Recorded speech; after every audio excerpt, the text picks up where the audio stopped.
Now, if I may, that have became a pretty strong movement in years past. Recently, I would say what, maybe last 15, 20 years, would you say? I would say older than that. I would say within the last 30 years. Last 30? 20 years before I got into this, the records go back 20 years before I even came into it. So it's been around for at least 50 years. And what's interesting enough is a lot of the, what I would say, mistaken or misguided arguments that are being made today have been being made for the last 50 years.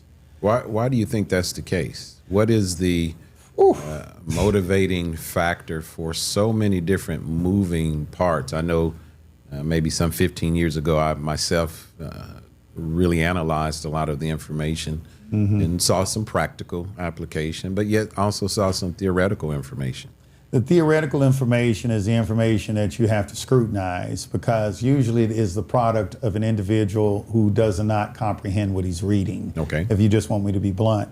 Don't get me wrong. There's been a lot of very intelligent people who have contributed to this information, research over time. Hell, I wouldn't know about it if it wasn't for other people who had researched it and put it in books and disseminated the information. So, kudos to them. However, some of it you can see is a result of individuals who are not formally trained in law, who do not understand the things that I just said about the warnings about passing words, not understanding principles of law, the principles of the Constitution. There's 7 principles of the Constitution.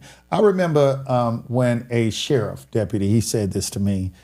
He said, "Jones, you always talking about the Constitution. I bet you never even read the Constitution."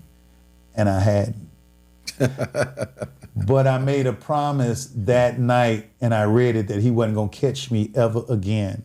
Because he shut me up. He said, "I bet you ain't even read the Constitution." I like, And I was helping people with their legal work.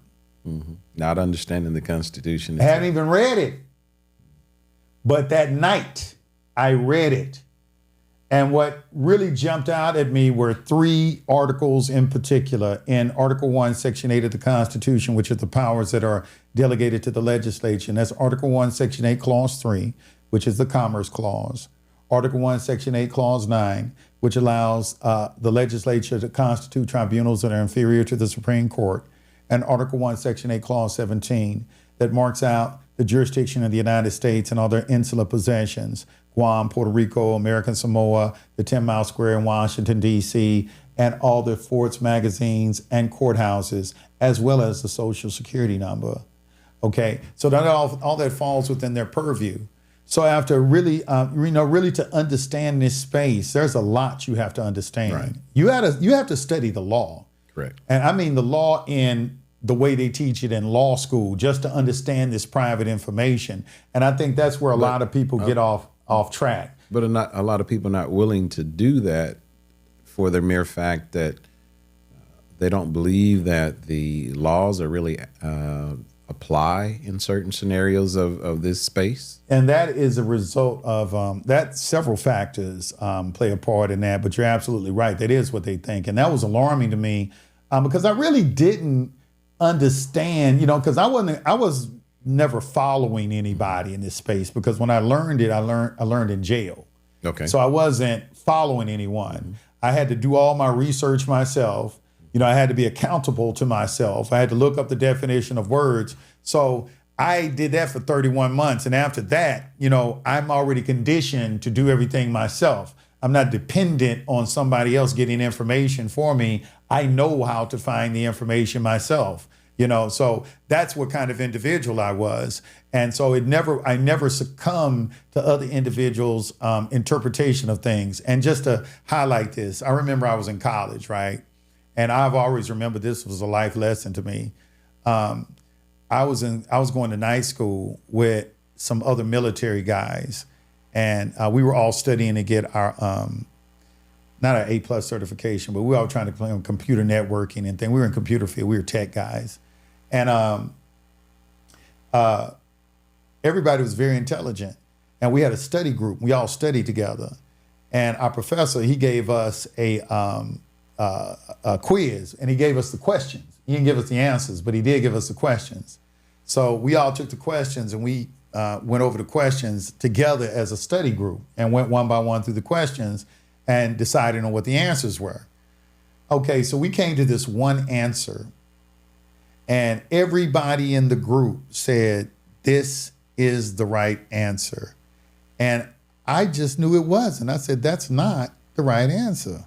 I said, that's not the right answer. I'm like, and it was just something about, I don't know what it was, because I studied, when I would study, I would actually read the chapter. If the professor said, well, you have to read chapters 1 through 3, I read chapters 1 through 3 and looked up every word. I was that kind of person.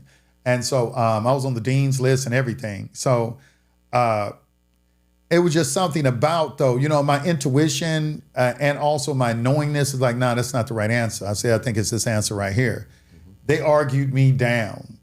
And I relinquished. I said, okay, because we were a group, and we were cohesive. And so I went with their answer, even though I didn't believe in it.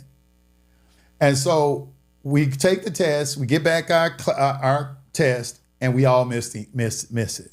Oh, wow. Okay, so now the professor is reviewing, he's reviewing. They say, okay, let's go over all the questions now.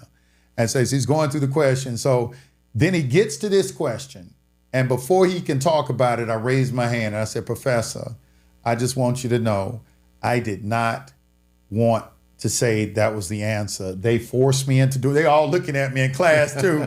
But I say they forced me to do it. I did not want to say that. Them out. Because we argued. I had to say it because we argued about that question. Right. And we was wrong. They was wrong. But as a group session. Yeah. It's wrong. So what I did next was I said, and I believe it's this answer. Okay. And then he looked at me and he smiled and he said, you're right. And then there's the kicker. We took back all our papers, gave it back. He gave me 100. He gave me credit for it. Mm-hmm. I never forgot that teacher for that to this day. He gave me credit for that. But what it taught me is to have faith in my intelligence, have faith in my reasoning skills, have faith in my ability to comprehend information, because I know I will exhaust everything that is needed to understand something. I'm going to look up the word. I'm going to study the principle behind it. I'm going to see the different applications of it and see how it's applied in different ways, just to get a full understanding and comprehension of it. I don't know everything.